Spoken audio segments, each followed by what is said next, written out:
musician in terms of the talent they have. I have a passion and a love for music. I just don't have the talent to play an instrument.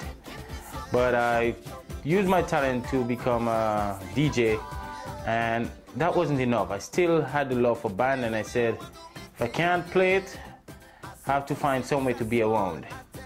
And I was able to sit with Joni and other talented musicians where they formed, what you call the CISO band, and now even have the vision to now go and for what is newly becoming Supernova.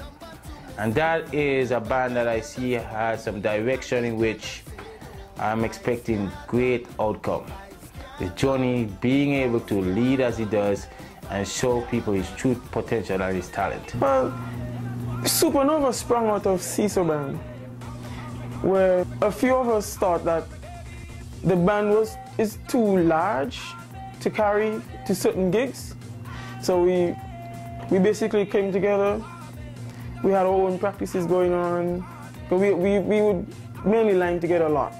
And as the rest of the band members, after every practice session, we would be the ones left back, fixing up the system and lifting up all the speakers and stuff. So we just formed the band, then we met this other guy who drums. He came and he was like, yo, I'm looking at a gig somewhere, looking to play something. And then we called him into the practice one night. He drummed first and we liked his style, so we started a new band. We just had a concert recently. We went from black gospel to soul to some small contemporary stuff into smooth jazz. Then we had some poetry as well. Shari's well-known poet in CISO. Then you had people like Liska Bass. I didn't know she was that artistic until she came to me. She was like, yeah, I have a poem. And she said, oh, I was shocked. So I said, why don't you just bring it onto the show? Right now in Wichita Falls, we do a lot of community work, and we play for Falls Fest almost every year since I've been here. I played with a band called Royalties for quite some time. We got a call to play for a music festival in St. Kitts.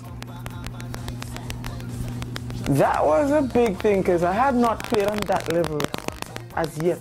That's a world stage, and you open for people like John Legend. We played for people like Calypso King from back home, Conris.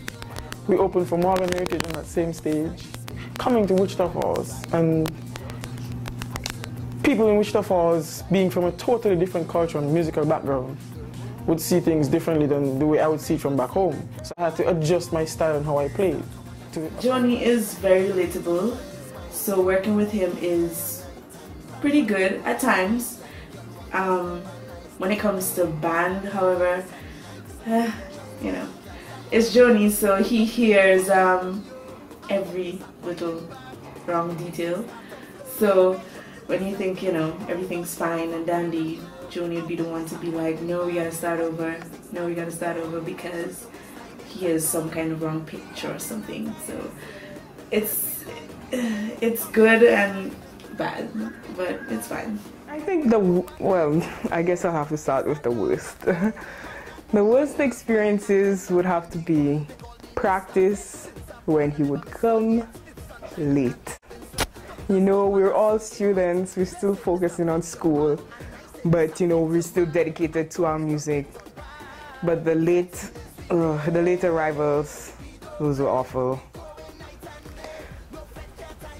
Our best experiences, they're actually on stage, where he really showcases his flamboyant tendencies. And I think the most memorable one would be at the talent show that As One Gospel held in Aiken Auditorium. And he and Gavin were having a little sound clash. He was playing his guitar, Gavin was playing his pan, and he tried to show Gavin up, and Gavin just hit the ball right out of the park, flipped that pan upside down and was going at it, and Yeah, he kind of looked like a whipped dog who put his tail between his legs and crept back into the shadows. But it was fun, you know, it was fun. It was fun. It was all fun. I've had the opportunity to, you know, be in mixing for the bands performing, where we have talented singers in the band. Ladies that can break the hearts of men, and even some guys that can break the hearts of women. But Joni just has a way of taking the spotlight. I've had Joni, you know, you think he's backing up the singers, when actually Joni makes it look like the singer's backing him up. Joni will take his guitar, he'll take it to the front of the crowd, he'll take it in the crowd even. There were times when Joni would disconnect his guitar and he's where he should not be. Let's leave it like that. And that's some of my worst experience with Joni. He just needs to understand that he's not a spotlight every time. I don't remember the event, but I mean, we've played so many places and I've managed the band with Joni.